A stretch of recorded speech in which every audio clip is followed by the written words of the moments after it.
Next, an editorial reflecting the views of the United States government. Advancing freedom of religion has been a core objective of U.S. foreign policy since the International Religious Freedom Act of 1998 was signed into law.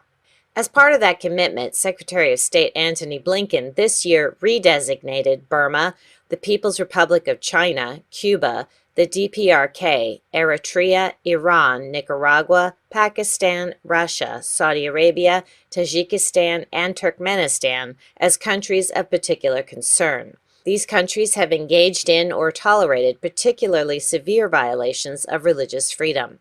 This year, Azerbaijan was added to the list of special watch countries. It joins Algeria, the Central African Republic, Comoros, and Vietnam for engaging in or tolerating severe violations of religious freedom.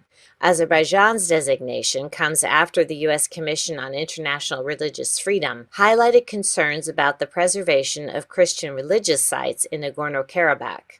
The takeover by Azerbaijan of the breakaway region in September led nearly the entire population of 100,000 ethnic Armenians to flee to Armenia. The Commission also expressed concern over regulations on religious practice in the Muslim-majority country under President Ilham Aliyev, including passing restrictive amendments to its religion law, continuing to require and deny official registration to several religious groups, harassing and arresting Shia Muslim religious activists, and refusing to permit conscientious objection. Secretary Blinken also designated al-Shabaab, Boko Haram, Hayat Tahrir al-Sham, the Houthis, ISIS Sahel, ISIS West Africa, al-Qaeda affiliate Jamaat Nasr al-Islam wal-Muslimin, and the Taliban as entities of particular concern.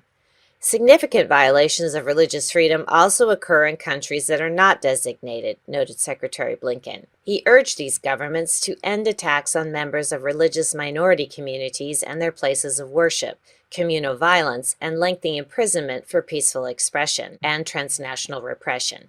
He also cited calls to violence against religious communities among other violations that occur in too many places around the world. The challenges to religious freedom across the globe are structural, systemic, and deeply entrenched, said Secretary Blinken. But with thoughtful, sustained commitment from those who are unwilling to accept hatred, intolerance, and persecution as the status quo, we will one day see a world where all people live with dignity and equality. That was an editorial reflecting the views of the United States government.